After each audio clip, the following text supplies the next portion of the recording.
আজকে ইসলামী ব্যাংকের বোর্ড আমরা ভেবেছিলাম গত সপ্তাহে, মানে এই বৃহস্পতিবার, আগের বৃহস্পতিবার ইতিমধ্যেই তাদের ক্যাশ ফ্লো কিন্তু পজিটিভ হয়ে গেছে। এটা একটা বিশাল, আমি বলবো, অর্জন। কারণ গত 3-4 মাস ধরে কিন্তু বাংলাদেশ ব্যাংক তাদেরকে ক্যাশ ফ্লো সাপোর্ট দিয়ে আসছিল। অলরেডি কয়েক 4-5 হাজার কোটি টাকা তাদেরকে সাপোর্ট দিয়েছিল। আমি আজকে ভেবেছিলাম যে তারা যখন আসবে তারা অন্তত পক্ষে বলবে যে run on bank is so huge, যে 20,000 কোটি বা 15,000 কোটি টাকা তাদের ইমিডিয়েটলি লাগবে।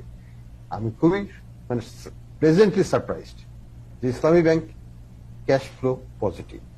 তাদেরকে একটা পয়সাও দেওয়া হয়নি, বলা হলো যে আপনারা মানে এটা কিভাবে হলো, মানে মানে আমরা আমরা আমরা আমরা ধরে রাখুন। আমরা গত 2-3 মাস আগেও দেখলাম Islami bank is in real trouble, আর আজকে 2-3 মাস পরেই এটা ক্যাশ ফ্লো পজিটিভ হলো। এটা তো একটা মিরাকলের মতো ঘটনা।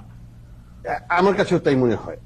আস্থা, মানুষের আস্থা। আমরা যখন তাদেরকে বললাম যে ব্যাংকে যে টাকা তুলবেন না, আপনার যেটুকু প্রয়োজন সেইটুকু তুলবেন, তার বেশিটুকু নয়, এবং আস্থা রাখুন সব টাকাই ফেরত পাবেন, মানুষ কিন্তু সেটাতে কান দিচ্ছে।